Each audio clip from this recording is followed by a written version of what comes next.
रेत पर नाम लिखने से क्या फायदा? एक लहर आएगी और मिट जाएगा।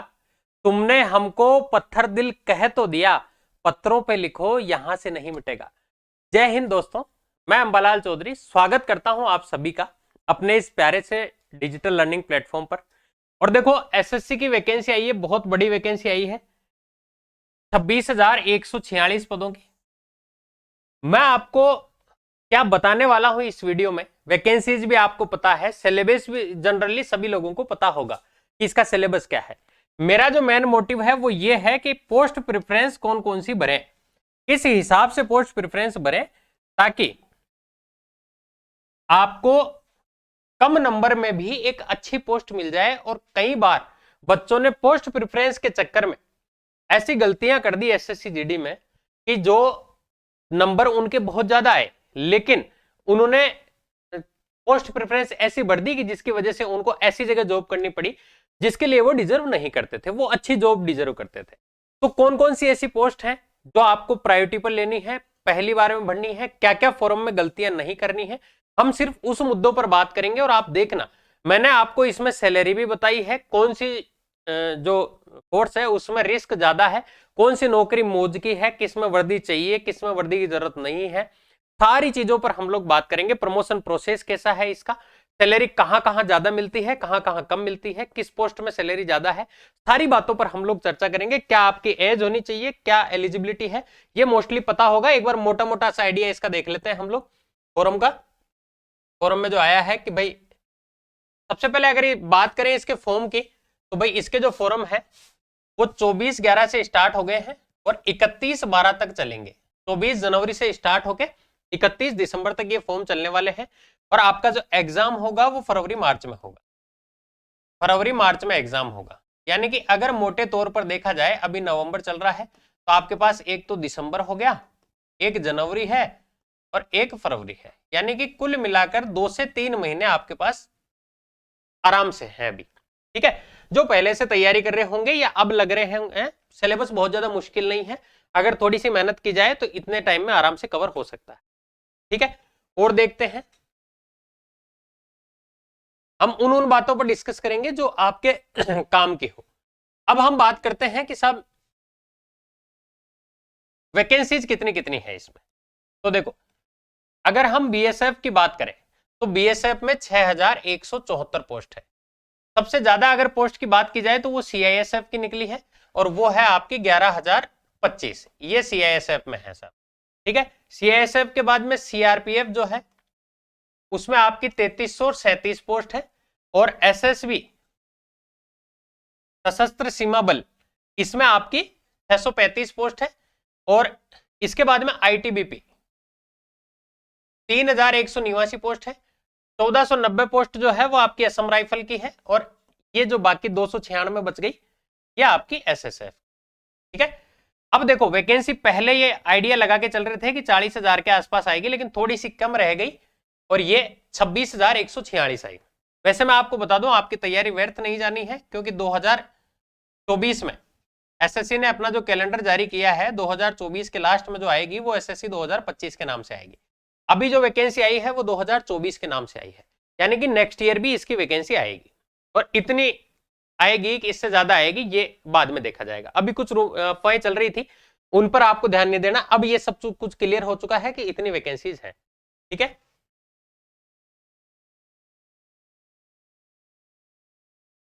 अब देखो एज क्राइटेरिया, सबसे मेन पार्ट। अगर एज देखी जाए तो भाई यहां 18 से 23 साल, और कब होनी चाहिए आपकी एज 18 साल, मतलब 1/1/2024 को अगर आप 18 साल के हो गए तो आप इसके लिए एलिजिबल हैं। यानी आपका जन्म 2/1/2001 से पहले का नहीं होना चाहिए और 1/1/2006 के बाद का नहीं होना चाहिए, नॉर्मल कंडीशन में। ये तो नॉर्मल कंडीशन हो गई साहब। इसके अलावा अगर बात करें रिजर्वेशन कैटेगरी की, तो भाई एससी या एसटी को इसमें 5 साल की छूट है। ओबीसी की बात करें तो 3 साल की छूट है। ठीक है, बाकी जो क्राइटेरिया है एक्स सर्विसमैन वगैरह का जो अलग अलग है सब, मैन इन्हीं दो में है। और इसके लिए आप ध्यान रखना कि आपके पास सेंटर का सर्टिफिकेट होना चाहिए, सेंटर का कास्ट सर्टिफिकेट होना चाहिए, जो कि सबसे मैन है। और ये भी जनरली 6 माह से पुराना नहीं होना चाहिए, 6 महीने से पुराना। तो आप ये चीज देख लेना कि भाई आप अगर इसका एज का बेनिफिट लेना चाहते हो तो आप, और मान लीजिए आपकी उम्र 23 से ज्यादा हो चुकी लेकिन आप इसमें बेनिफिट लेना चाहते हो तो सेंटर का कास्ट सर्टिफिकेट इसमें चलेगा। ठीक है, आगे चलते हैं।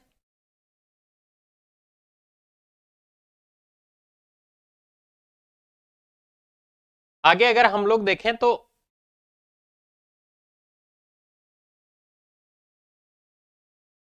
एजुकेशन क्वालिफिकेशन जो होगी आपकी, वो आपकी 10th पास होगी। आप अगर 10th पास हैं तो आप इस फॉर्म को भरने के लिए पात्र हैं।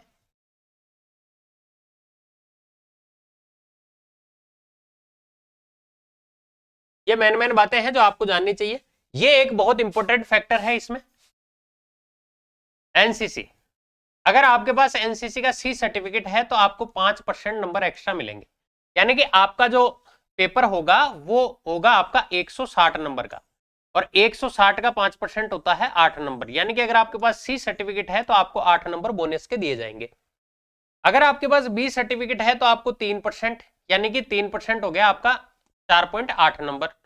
अगर आपके पास ए सर्टिफिकेट है तो 2%, 2% बोले तो 3.2 नंबर, ये आपको बोनस अंक मिलने वाले हैं। तो एनसीसी वालों को अच्छा खासा इसमें फायदा होगा। और देखते हैं अप्लाई कैसे करेंगे। तो भाई एचटीटीपी ये एसएससी की साइट पे जाके और आप अप्लाई कर सकते हैं इसको। एप्लीकेशन फीस क्या है, तो वो भाई आपकी 100 रुपए है इसमें, और एसटी एससी की कोई फीस नहीं है इसमें। इसके बाद ये एग्जामिनेशन सेंटर्स दिए हुए हैं। अब सबसे मेन पार्ट कि साहब इसका एग्जाम का प्रोसेस क्या होता है। तो देखो, सबसे पहले आपका एग्जाम होगा, ऑनलाइन एग्जाम होगा, कंप्यूटर बेस्ड। ठीक है, इसके बाद आपका फिजिकल होगा, और इसके बाद आपका मेडिकल होता है। अब एग्जाम में क्या क्या पूछा जाता है तो ये भी मैं आपको बता दूं कि एग्जाम में जैसे सबसे पहले बात करें रीजनिंग की, हर पार्ट से आपके पास 20 क्वेश्चन मिलेंगे और 40 नंबर के मिलेंगे। ठीक है, मैक्सिमम मार्क्स 40 है, यानी आपका 2 नंबर का हर क्वेश्चन होगा। उसके बाद बात करें जीके और जीएस, जीके और जीएस 20 क्वेश्चन आएंगे 40 नंबर के।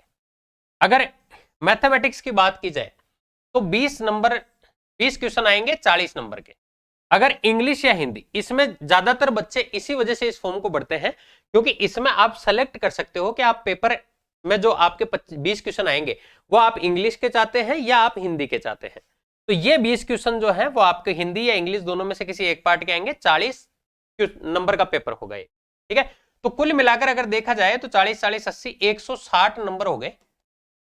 टोटल क्वेश्चन हो गए आपके 80 क्वेश्चन, और टाइम जो मिलने वाला है वो मिलेगा 60 मिनट, यानी 1 घंटे में आपको 80 क्वेश्चन निपटाने। ठीक है, आगे देखते हैं। इसमें नेगेटिव मार्किंग भी है, पॉइंट 25 जो है वो इसमें नेगेटिव मार्किंग है। पॉइंट 25 का मतलब है अगर आपने एक सवाल गलत कर दिया तो उसके आपके आधा नंबर कट जाएगा। ठीक है, आधा नंबर आपका ले जाएगा वो साथ में।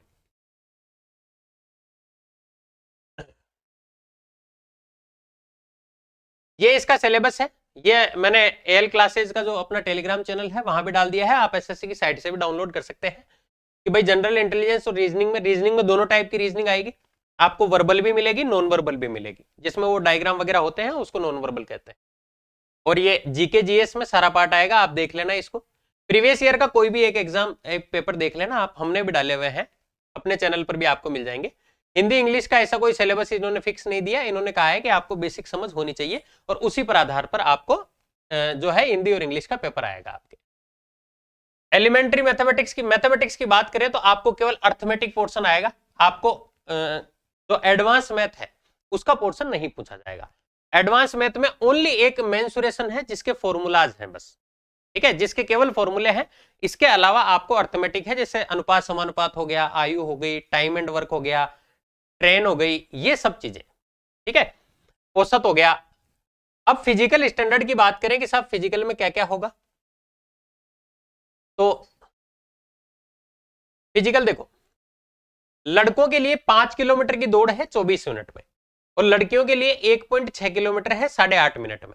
ठीक है, तो फिजिकल भी कोई बहुत मुश्किल नहीं है, आप अगर थोड़ी सी मेहनत करेंगे तो कर लेंगे। लड़कों के लिए जो हाइट होनी चाहिए वो 170 सेंटीमीटर होनी चाहिए, लड़कियों के लिए 157 सेंटीमीटर। बाकी अलग अलग कैटेगरीज वाइज है।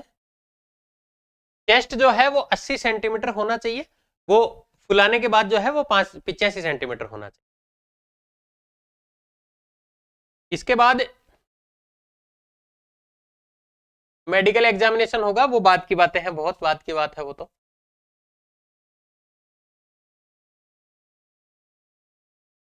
ये मिनिमम मार्क्स आपको चाहिए ही चाहिए। जैसे 30% मार्क्स जो है वो अनरिजर्व कैटेगरी, जनरल वालों को 30% कम से कम चाहिए।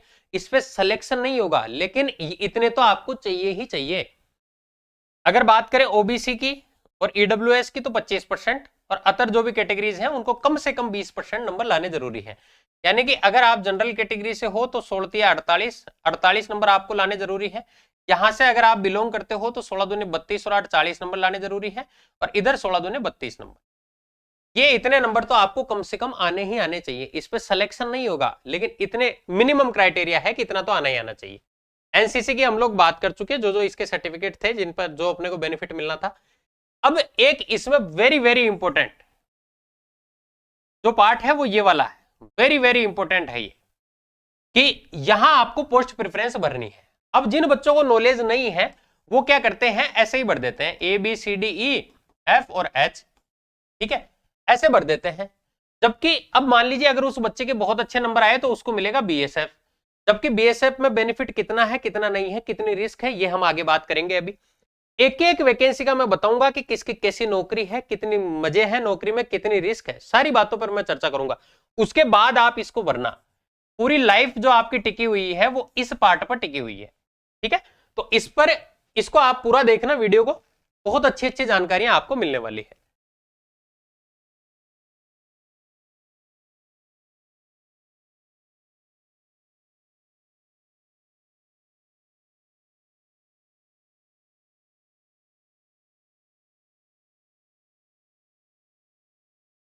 या आपको हेल्प डेस्क के नंबर दिए हुए हैं, ठीक है, अगर आपको कोई इश्यूज है तो आप बात कर सकते हैं इन पे।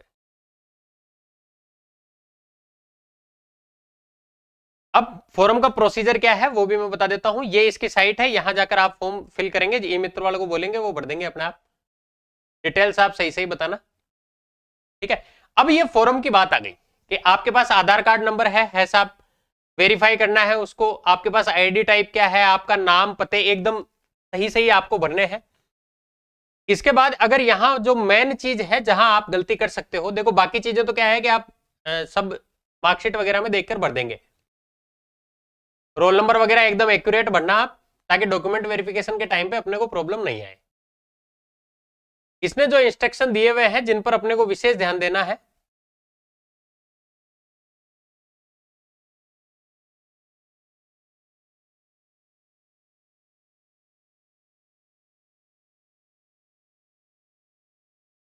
एक फोटो और साइन, ये दोनों वेरी वेरी इंपॉर्टेंट है। और फोटो के लिए भी इन्होंने बताया है कि कैसे आपकी फोटोज नहीं होनी चाहिए।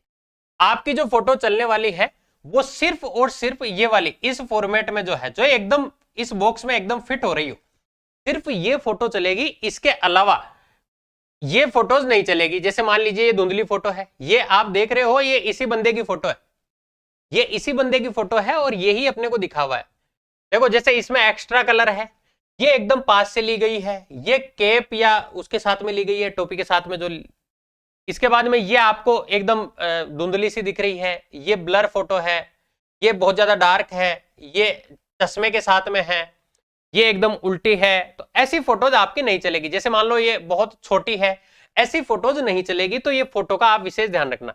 सिग्नेचर में क्या ध्यान रखना है आपको, तो देखो सिग्नेचर में जैसे मेरा नाम है अंबालाल, तो आप इसको अंबालाल ऐसे साइन मत करना, इसको एसएससी देखते ही रिजेक्ट कर देता है, कोई सा भी फॉर्म हो। आप इसके लिए यही करना कि जैसे आपने, अगर आपने छोटे अक्षरों में भी लिख दिया ऐसे लिख दो, कोई दिक्कत नहीं है, लेकिन ये जो है ये एकदम गलत है। तो आप इसको कभी भी कैपिटल लेटर्स में मत लेना। तो ये फॉर्म की मैन बातें थी जो आपको देखनी है। फॉर्म भरते टाइम कुछ मित्र वाला भी सतर्क रहता है, लेकिन हम भी एक बार इसको दोबारा से वेरीफाई कर लेते हैं। अब पोस्ट कौन कौन सी भरनी है, ये सबसे इंपॉर्टेंट मुद्दा है, तो हम इस पर बात कर लेते हैं। अब देखो, टोटल पोस्ट हमने देख ली, हिसाब टोटल पोस्ट कितनी थी। इसके बाद अगर हम लोग बात करें तो हमने एज क्राइटेरिया भी देख लिया, एग्जाम कब होगा ये भी देख लिया, एग्जाम का पैटर्न भी देख लिया, सिलेबस भी देख लिया। सबसे मेन इंपॉर्टेंट बात पोस्ट प्रेफरेंस थी।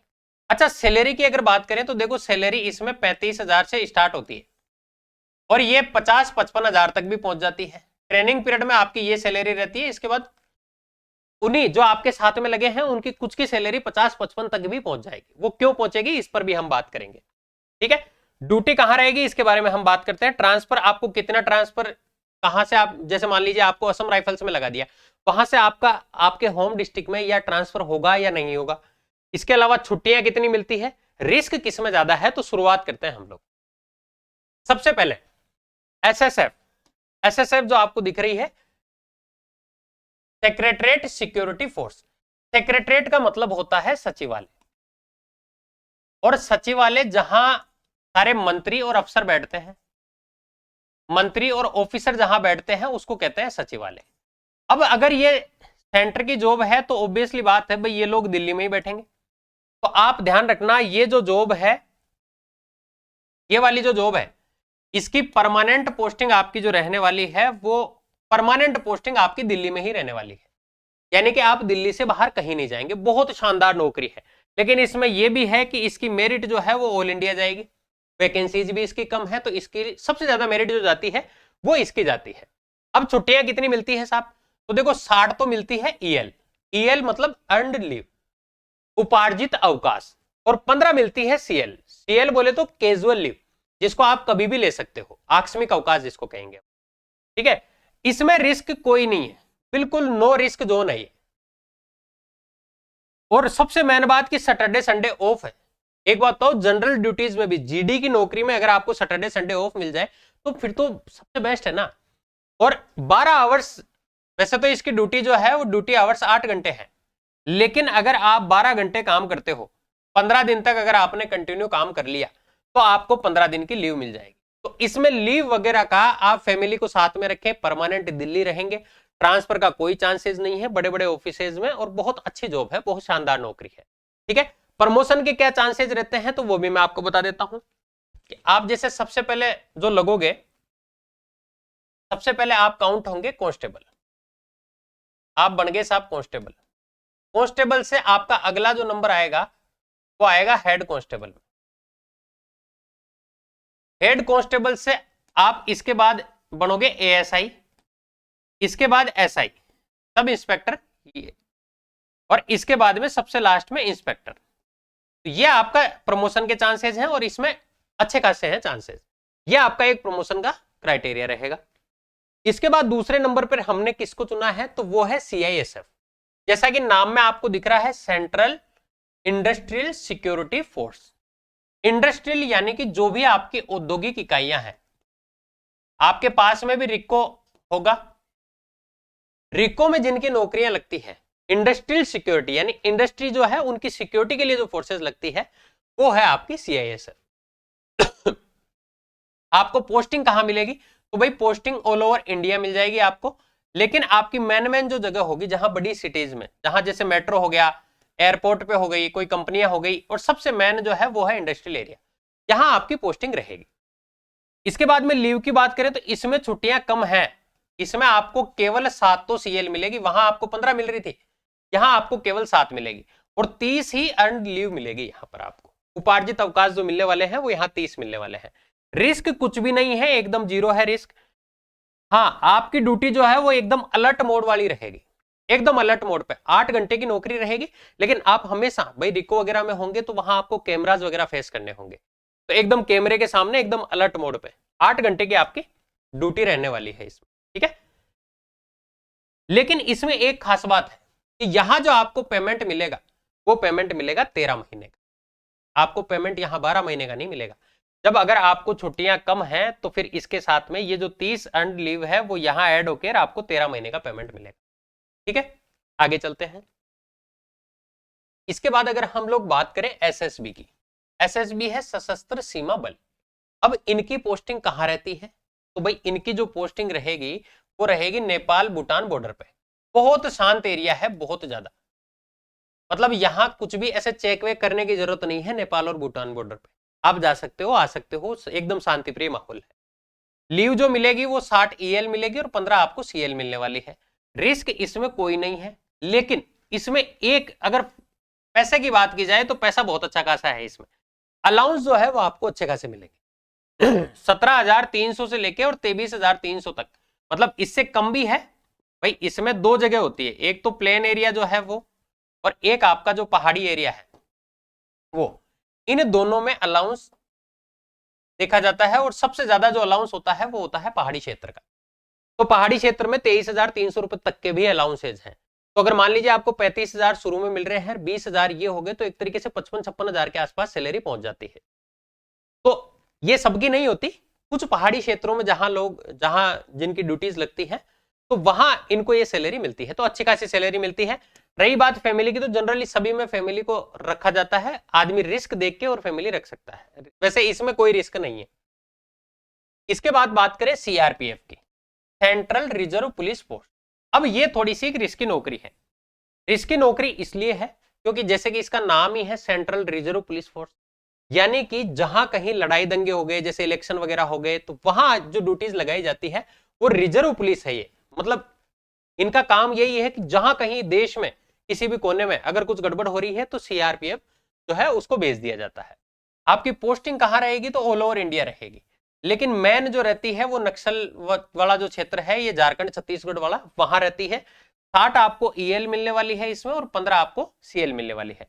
अलाउंस इसमें भी आपको ठीक ठीक मिलेंगे, अगर आप यहाँ जॉब करते हो ऐसे रिस्क जोन में तो वहां आपको अलाउंस मिलते हैं, लेकिन रिस्क वाली नौकरी है। इसके बाद बात करते हैं आईटीबीपी, इंडो तिब्बत जो बॉर्डर पुलिस है उसकी। तो भाई इनकी पोस्टिंग कहां रहती है? तो इनकी पोस्टिंग रहती है एक तो तिब्बत बॉर्डर पे और एक चाइना बॉर्डर पे। छुट्टियां इसमें भी 60 ईएल और 15 सीएल मिलने वाली है। रिस्की एरिया है, इसमें कोई दो राय नहीं है, रिस्की एरिया है। अलाउंसेज इसमें लोकेशन के हिसाब से होते हैं, और ये बहुत ऊंची ऊंची पहाड़ियों पर रहते हैं जहां बहुत बर्फ होती है, तो वहां इनको लोकेशन के हिसाब से चार्ज पैसा दिया जाता है। लेकिन ये रिस्की जॉब है, बर्फ में आप न जाने कितने दिन बर्फ में रहोगे, तो थोड़ी सी रिस्की जॉब है। इसके बाद बात करें असम राइफल्स की, तो असम राइफल्स की पोस्टिंग हमेशा आपको कहां रहेगी? असम में। इसमें आपके ट्रांसफर के कोई चांसेस नहीं है। बाकियों में भी ट्रांसफर पॉलिसी इतनी इजी तो नहीं है जैसे इंडो तिब्बत की बात करें, लेकिन कुछ रिजर्व फोर्स टुकड़ियां होती हैं इनकी, उनमें जो है वो ट्रांसफर इजीली हो जाते हैं। रिस्की बिल्कुल है साहब, ये रिस्की असम राइफल्स जो है। 60 ईएल मिलने वाली है, 15 आपको सीएल मिलेगी। इसमें एक बेनिफिट है, इसमें एक बेनिफिट जो सबसे एक्स्ट्रा है, सबसे अलग है। भाई जीडी तो सारे लगेंगे, लेकिन इसका जो ग्राउंड लेवल पर जो बेनिफिट है वो ये है कि इनको जो मेडिकल और कैंटीन फैसिलिटी मिलती है वो आर्मी वालों की मिलती है। ये इसमें सबसे बड़ा बेनिफिट है। असम राइफल्स वालों को मेडिकल की और कैंटीन की जो सुविधा है वो आर्मी वालों की मिलती है। फिर बात करें बीएसएफ की, तो भाई सबसे ज्यादा अगर इसको रिस्की कहा जाए तो ये वाली है बीएसएफ। मतलब एक दो जो जवानों में एक जो जुनून सा होता है ना, मर मिटने वाला, वो वो ये सबसे खतरनाक होते हैं, ये मान के चलिए आप। तो देश सेवा जो है वो असली इसमें दिखती है। पोस्टिंग कहां रहती है? तो साहब पाकिस्तान बांग्लादेश इन बॉर्डर पे रहती है, एक आधी बॉर्डर और है वहां भी रह सकती है, लेकिन जनरली इन्हीं पर रहती है। छुट्टियां आपको 60 तो ईएल मिलने वाली है, 15 सीएल है, ठीक है। अलाउंसेज इसमें अच्छे खासे मिलते हैं। भाई आप बॉर्डर पे रहते हो तो तनख्वाह आपकी खूब रहेगी, इसमें कोई दो राय नहीं है। ये हमारा बीएसएफ, इसका जितनी भी पोस्ट है, जितनी भी टुकड़ियां हैं, जितनी फोर्स है, सबकी थोड़ी थोड़ी नॉलेज मैंने आपको दे दी। लास्ट में कंक्लूजन क्या निकलता है? तो कंक्लूजन ये निकलता है साहब कि जैसे सबसे पहले हमें भरना है एसएसएफ, सेक्रेटरीट सिक्योरिटी फोर्स। इसका कोड आपको दिया गया है एच, और पोस्ट आई है टोटल 296। आप पोस्ट देख के मत भरना, आप ये कर दो कि साहब हम तो सीआईएसएफ को पहले भर देते हैं क्योंकि इसमें 11,025 पद है, और हम एसएसएफ को बाद में लेंगे क्योंकि इसमें 296 पद ही है। तो भाई एक बात बताओ, अगर आप इसमें सेलेक्ट नहीं हुए तो ऑलरेडी आप दूसरे नंबर वाले में सेलेक्ट हो ही जाओगे ना। तो इसीलिए आप सबसे पहले जो टॉप क्लास नौकरी है उसका फॉर्म भरो। नौकरी कोई भी बेकार नहीं है, नौकरी लग गए हम लगेंगे ही भाई, अगर हमें पाकिस्तान में भेजेंगे हम जाएंगे नौकरी करने तो। लेकिन मान लीजिए अगर आपके हाथ में है ये चीज और अगर आप अच्छे नंबर ले आए और आपको ये मिल जाए तो बुरा भी क्या है। तो दूसरे नंबर पर आपको CISF भरना है जिसका कोड B है और 11025, इतनी भर्तियां इसकी है। इसके बाद सशस्त्र सीमा बल कोड है इसका D और 635 पोस्ट है ये। CRPF की अगर बात करें तो C इसका कोड है और 3337 ये पोस्ट है इसके। ITBP की बात करें तो E इसका कोड है और 3189 पोस्ट है। असम राइफल्स का कोड F है और 1490 जो है वो इसमें वैकेंसीज है। अगर BSF की बात करें तो वैकेंसीज बहुत अच्छी खासी है। मान लीजिए आपको कुछ नहीं मिला तो आखिरी में जाके BSF भाई आप इसमें एलिजिबिलिटी होती है, अगर आपके इसके लायक नंबर है तो ये मिलेगी, फिर इसके लायक नंबर नहीं है तो फिर ये मिलेगी, फिर इसके भी नंबर नहीं है तो फिर ये, फिर ऐसे चलता जाता है। ठीक है, तो आपका जो प्रेफरेंस रहेगी वो कैसे रहेगी, HBDCEF और A, ये आपकी पोस्ट प्रेफरेंस रहेगी। आप चाहो तो इसका स्क्रीनशॉट ले सकते हो और वहां जो अपने भाई साहब है ई मित्र वाले उनको बता देना कि भाई साहब आप ये प्रेफरेंस डालना। ठीक है, एक और सबसे इंपॉर्टेंट बात जो मैंने इसमें ली है कि आप नक्सल और जो बॉर्डर वाले जो विद्यार्थी हैं वो अपना जिला जरूर दर्शाएं। जिला कैसे, जैसे मान लीजिए कोई राजस्थान से है और वो जैसलमेर से है, तो जैसलमेर वाला आप बताएं कि मैं साहब जैसलमेर से हूं, आपके जो पैतृक निवास है वो वहां जैसलमेर का है, तो आप ये जिला दर्शाएंगे। इससे आपकी कट ऑफ पर बहुत फर्क पड़ जाएगा, आपकी कट ऑफ बाकियों से 4 से 5 नंबर कम जाती है। इसीलिए जो नक्सल क्षेत्र से हैं और जो बॉर्डर के आसपास वाले जो जिले हैं, जैसे राजस्थान में गंगानगर है, हनुमानगढ़ है, जैसलमेर है, ठीक है, तो ऐसे जो जिले हैं मेरे ख्याल से 4 जिले हैं राजस्थान के जिनमें ये अलाउ है, उसमें जो नोटिफिकेशन है उसमें दिया हुआ है। तो ये जो है वो आप अपना जिला जरूर दर्शाएं ताकि उससे कट ऑफ आपकी कम जाए और आपको इजीली नौकरी मिल सके, क्योंकि बच्चे जो है वो 0.25 से भी रह जाते हैं, 1 नंबर से भी रह जाते हैं, और ये सारा खेल जो है वो फॉर्म भरने का ही है। ठीक है, बहुत सारी प्रैक्टिस पेपर्स आपको इस पर मिल भी जाएंगे, पुराने भी, और आगे भी हम कोशिश करेंगे कि कुछ अच्छा आपके लिए करते रहें। ठीक है, मिलते हैं नेक्स्ट वीडियो में। Thank you so much.